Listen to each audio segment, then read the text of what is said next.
Welcome back to Marketing Connected. This episode is a snippet from our Content360 Singapore conference. Catch Karen Ngui, head of DBS Foundation at DBS Bank, speaking on From Storytelling to Story Doing, a 20-year reflection on purpose and progress.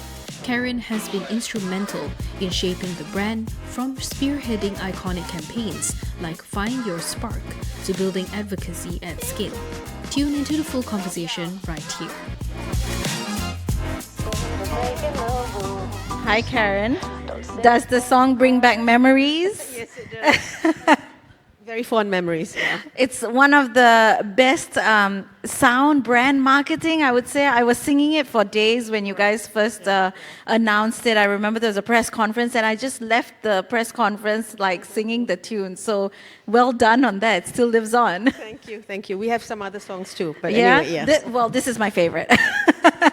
So before we begin, I know that you recently transitioned into a new role, and when we were speaking to you earlier, I think it was at the start of this year, we just come back from the Christmas holidays, and when the news came out, we didn't even need coffee for the day. We were all wide awake because you are so synonymous with DBS marketing, right? So what's that been like for the past few months for you? It's actually been incredibly busy and fulfilling. So many people would come up and ask me, so now Karen, you have more time for yourself? And I would sort of pause and then say, actually I have more control over my time, right? But not necessarily more time. Yeah. But in a good way, because I think I've always wanted to devote more time, attention and energy to the DBS Foundation and social impact.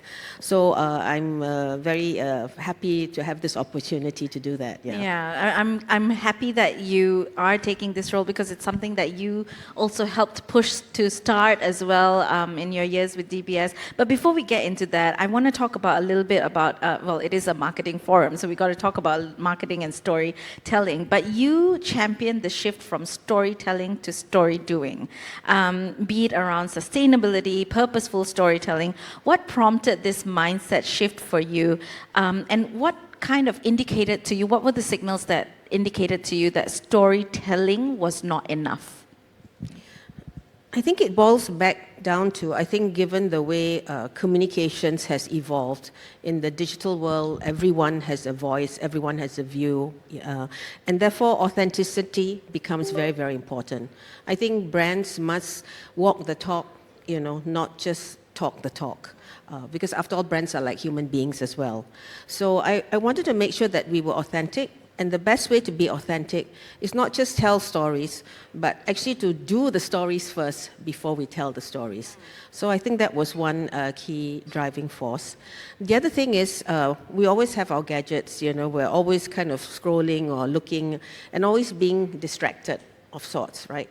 So I think, marketing no longer is about interrupting someone, because we don't want to be interrupted. But I think marketing is about immersing ourselves into people's lives. And I think the best way to immerse oneself, or to get someone to be immersed in our content is to tell real stories of real people about real lives. Cliché as it might sound, it is very important, yeah. So was there a moment that you felt that the brand ads were not working any longer? It wasn't creating as much impact. And so that's where you leaned into the more purposeful, real, raw stories of the community? There wasn't a sort of single moment that sort of changed things. But I think it sort of went back to when I was headhunted to join DBS back in 2005. Then I looked at DBS, and I was previously, as you would know, at Standard Chartered. And I would sort of then wonder, DBS is a big local bank, their brand somehow rather was not so well defined. So when the opportunity came up, then I thought, let's find out more about DBS. And I don't know how many of you know that, DBS has rather different sort of heritage and roots. We were formed as an offshoot of one of the departments in Singapore's Economic Development Board to actually help Singapore develop. So I think purpose is very deeply embedded in our DNA. And so is, I think, that sort of rebel with the cause kind of spirit. So when DBS was first formed, we had the courage to also, if you will, challenge the status quo. So banks were not allowed to pay interest on current accounts. You paid interest on savings accounts, and you write checks then from your current accounts. But for those of you from Singapore, you may recall then we introduced a DBS auto-save account, and that's when you were able to, as though, get interest on your current account, because every night we would sweep your balances from a savings account to a current account and back. So that was being innovative. We challenged the way I jokingly say in some of my past presentations that we turned Singapore into a nation of shopaholics, because we brought in the anchor tenant concept, in Yau Han and Plaza Singapura, to really redefine shopping malls. Pandan Valley, which is one of Singapore's oldest condominiums, we also redefined the way we lived. In a condo, suddenly you had sports facilities, pool, tennis courts, and all that. So I think we've always been looking to see how to develop society, improve quality of life, and so that's purpose, right? It's just a question of, do we do it through banking? And I had that privilege to do that, and now beyond banking, creating impact beyond banking. Yeah, some might argue that marketers are the worst marketers for themselves sometimes, right? Like, we forget all the good that's happening because we're so business oriented, we're thinking about what we can do for the brand. And so I'm sure there were many moments that you wanted to also tell those stories, but working in the banking industry, it's so tightly regulated. How did you know when to take those risks? I think first and foremost, we never broke any rules, and we never sort of strayed from the regulations. I think it's how we chose to share what's important to our customers from a customer's point of view. So when we said live more, bank less, I was fortunate that I had a group of colleagues who appreciated the customer perspective. Did anybody say bank less? What do you mean? Exactly. So many of my colleagues said, Karen, are you serious? How about live more, bank smart? How about live more, bank XYZ? Then we said, no, the customer wants to spend less time, less hassle banking. Of course, we want the customer to bank more with DBS, but that's about us. But if you put it from a customer perspective, that's why it resonates.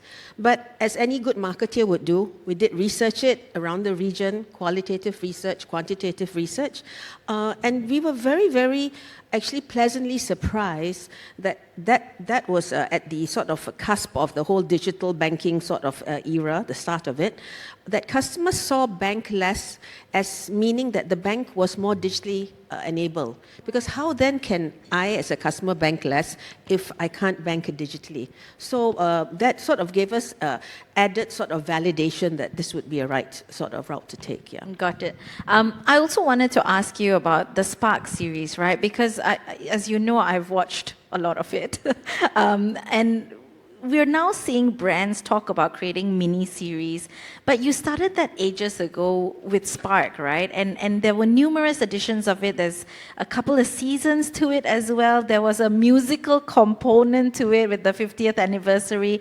What was it so important for you to create? Why was it so important for you to create this? And how did you think of yourself as a publisher in that mindset? Because you had an entire studio and everything as well, right? Yes, the studio came later. Sparks came first. Yeah. So Sparks, we started back in 2016, so it's about a decade. But perhaps maybe if I could just pull back a little bit, when I sort of have new colleagues joining the team, or if I'm presenting to a new group of DBS employees and all that, I always kind of say my JD is 2 words. And the 2 words are why DBS? Why bank with DBS? How do I create compelling reasons for analysts or shareholders to invest in DBS, for people to work in DBS, for communities to kind of know that DBS cares for them? Why DBS? And I think that sort of has driven my ethos all along, right? So as far as Sparks is concerned, to your question, number one, I wanted to do something different. Number two, I felt it was important to tell the DBS story. And I thought, what better way to tell the story when looking around, there's lots of content around doctors, lawyers, all these court cases. Of course, Suits also was one of the inspirations. Yeah. That's when I first learned about Meghan Markle, but that's another story. Yeah. But there were no real mini-series around banks and bankers. Yeah.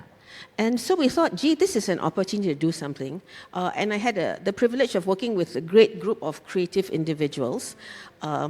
Much to, I think, our ad agency's dismay, we sort of worked directly with the production house and not with the ad agency. But it's because we felt as the bank, we know the client stories, our client stories best. And I think it's important that we contextualize the client stories. That's why the content. So it's not just about the mortgage loan, but it's about a home for your family so you can bring up your children in. And how do we enable that? It is not like recently, some of our recent episodes, it's not just about scams, but it's understanding that scams could exist in a certain context. So in this case was a family member, sort of trying to be funny, yeah. But 4 seasons on, 32 episodes, 1.5 billion views, and over 80 million engagements. Obviously, it's something that, we feel very proud of. And it was effective because it did shape brand perceptions along the way. In fact, many of our colleagues in the bank said that they would not have joined DBS if not for the fact that, they saw sparks and thought that, gee, banking isn't so boring after all. Yeah. Definitely, you made it a lot of, there was definitely a lot of excitement there. And we saw a lot of the stories on Sparks, as you mentioned, they were real stories, right? What was needed to find those real stories and create it with such high production value? What did you need to rally the troops, be it your bosses, your subordinates, your peers, to really get on with it? And fast forward to today, do you think we need content with such high value? Yeah. Okay, I think there are 2 aspects. There's the content in the content, and there's the production value of the content. Yeah. I think the narrative in the content has to be top-notch, because we need to know what story we're telling, why we're doing it, what the messages are. Granted, now with lo-fi, with gadgets being so high-tech and all that, perhaps we don't need to have such elaborate production value in that sense, yeah. But in terms of, to your earlier question on how did we get the stories in, we actually asked. We asked especially the business colleagues, the frontliners, tell us unusual stories. Tell us, how you felt, particularly special. Because banking is not just about a transaction. It's about a relationship that you build with your client. So we wanted to hear stories of those relationships. And we asked very senior people. We asked also, people who are just like, a teller in a branch or what have you. They spotted something sort of not quite right and things like that. I was also very fortunate. Piyush, our CEO who retired last year, he was also very, very forward-thinking, and as much as he almost threw me out of the room when I suggested it, but then he then said, okay, why don't you try it out? And when it showed results, then we continued, yeah. Fantastic.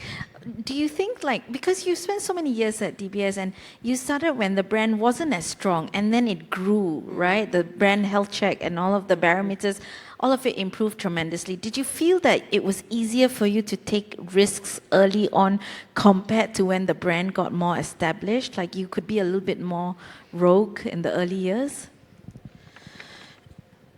When I joined DBS, as I mentioned, I think the DBS brand was either construed as a government bank, and anything that the government did that didn't go down well, we would also be collateral damage. Yeah. Our service levels were not the greatest then. They are much better now, yeah. And so we felt that there was a need to kind of build an iconic Singapore brand. And I think who better than DBS? So when we looked at it, we were like, I think, I can't remember exactly, but maybe number 80 or 90 in the world, brand value-wise. And so our sort of challenge to ourselves is, can we build a world-class brand? And so we started to go up the rankings, and then we broke into the top 50. Then, of course, my boss being my boss, why can't you do top 40? Why can't you do top 30? Anyway, I'm happy to say that now we're in the top 20, yeah. And the DBS brand is worth about $18 billion, yeah, or valued as, yeah. Fantastic. Was there a moment when you saw storytelling or marketing truly shift perception and behavior? Because we're so obsessed with the numbers, right? We're always tracking, we're looking at the ROI.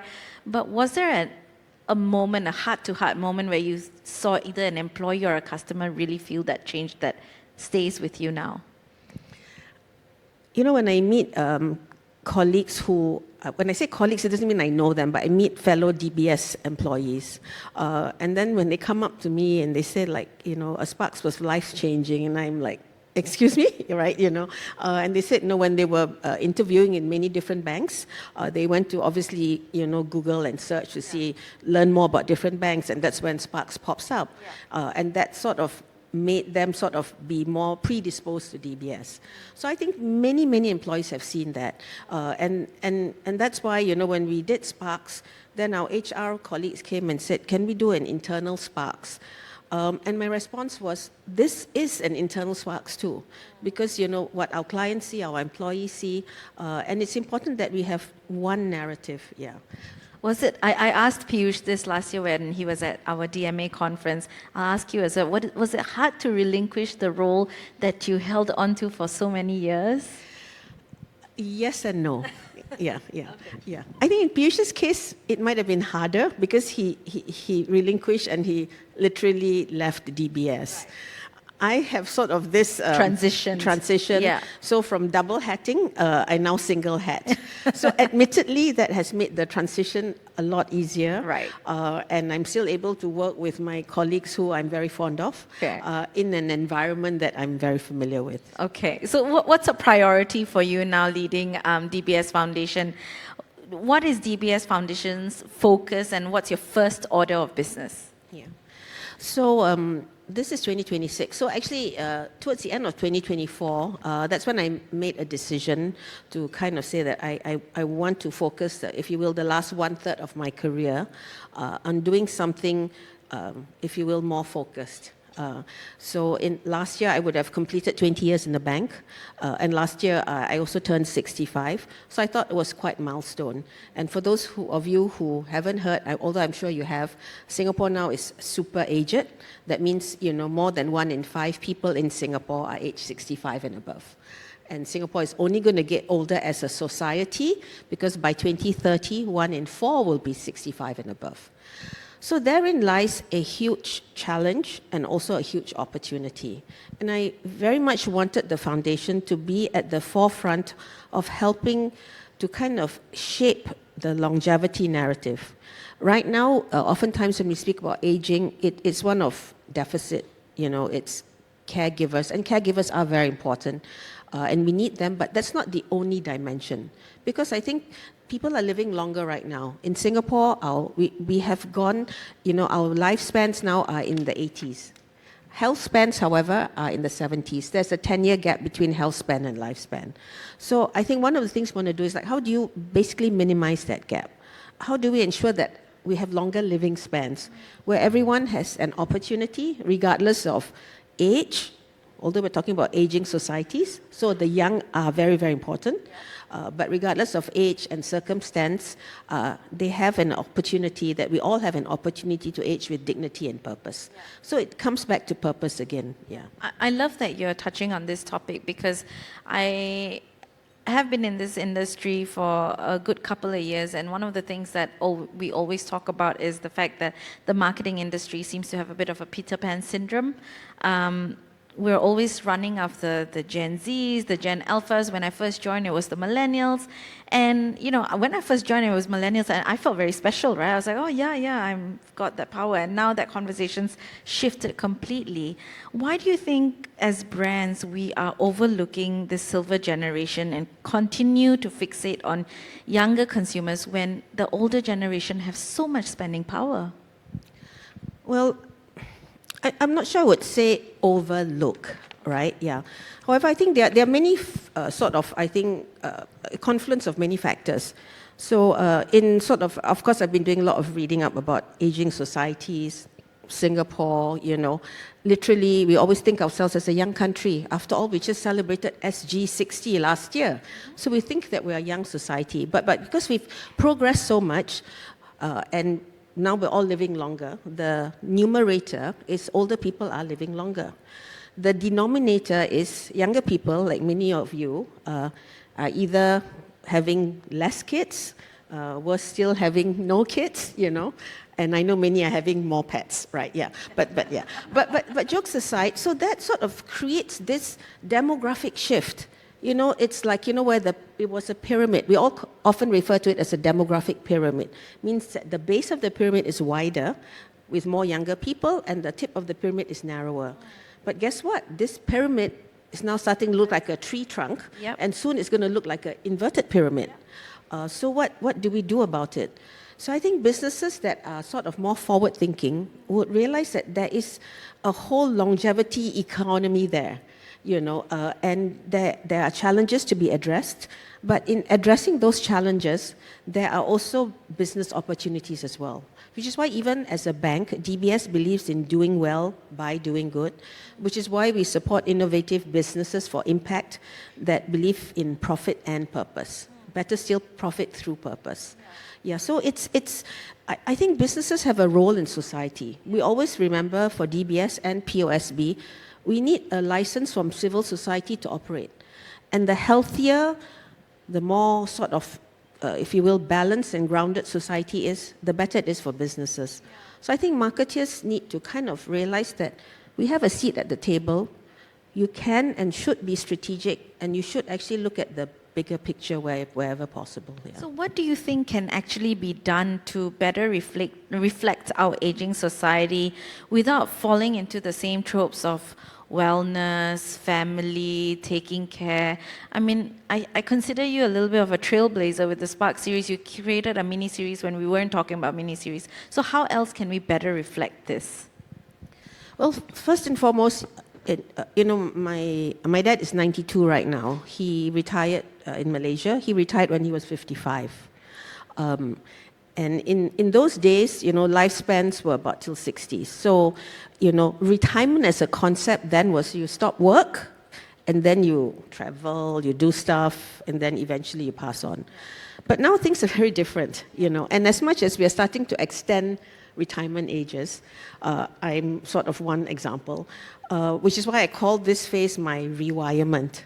I love it. Rewirement. Yes, okay. Yeah, because there's assumption that it's linear. You're born, you go to school, you get an education, you come and work, you have kids, so you work, and then you stop work. Right. Yeah.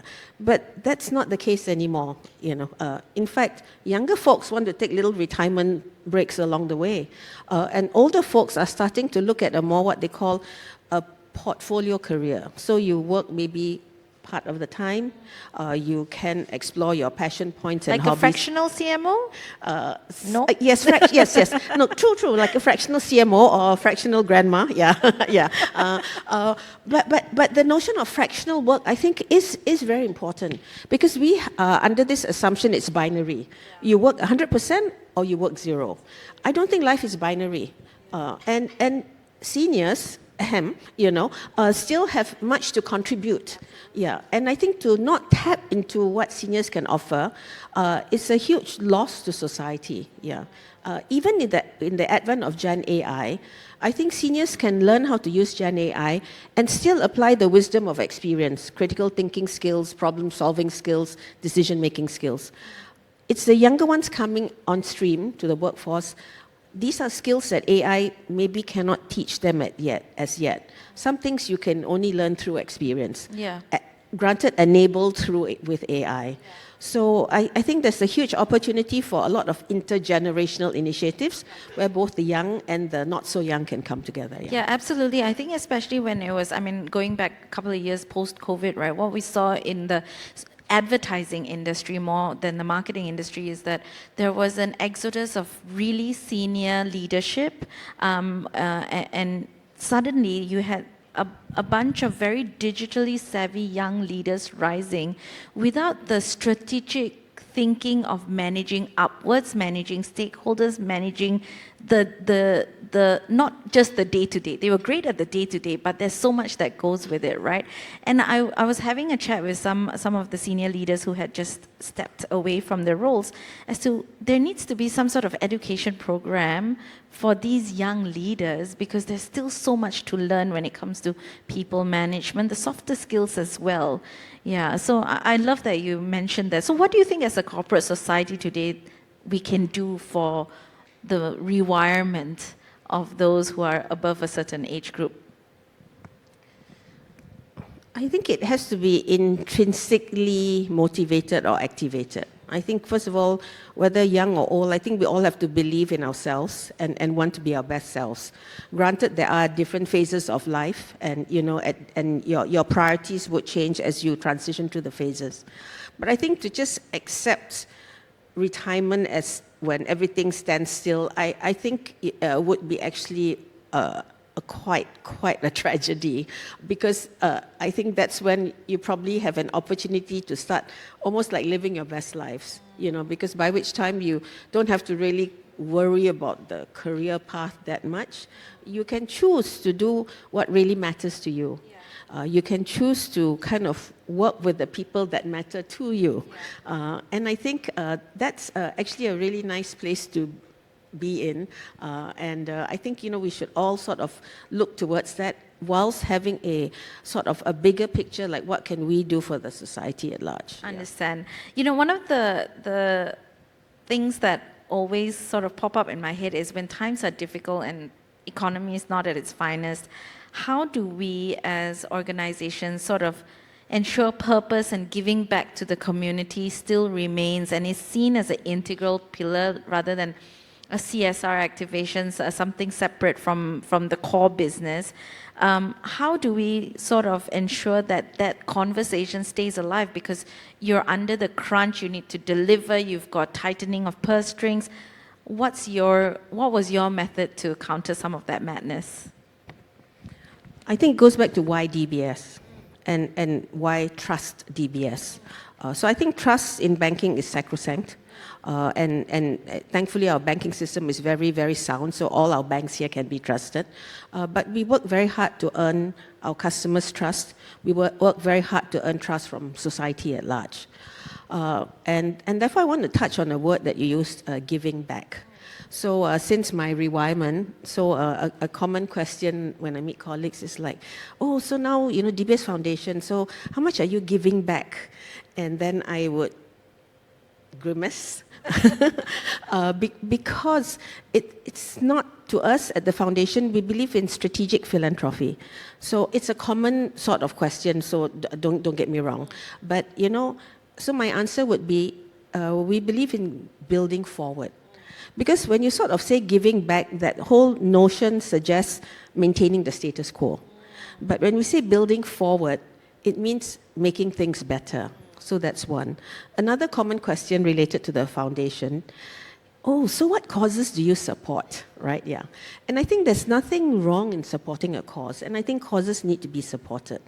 But I think you need to take a longer term view to say, what change are you trying to effect, right? So we don't support a cause or a program until we kind of look at to see, is it scalable, this what we're doing? Is it sustainable? And can it drive some systematic change?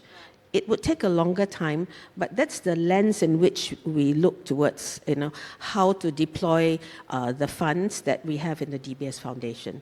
So we're very grateful that, the DBS Bank Board, the foundation, I started it in 2014. So at our first decade, the bank said that it would contribute up to $1 billion for the next decade. So we work with about 100 million Sing a year, of which 20 million is kept in the bank for humanitarian relief, Hong Kong, Taipo fire and all that, so we could quickly mobilize funds to help. But the other 80 million in the foundation is to pursue sort of more strategic needs, aging societies, longevity being one. With all the uncertainty in the world, you wake up and don't know what, who in the US has decided to do. So I think the need to give people a sense of confidence, a sense of resilience is really important. So shoring up social resilience and financial resilience is also a priority for us. I love that you mentioned that it's such a strategic way of looking at it. It's a long term, because I think often we're just thinking of it as the next short term gain. And so when times are tough, okay, cut that for now. Right? But it has to be ingrained within what you're doing. Can we give it up for Karen for taking all those questions? Thank you so much.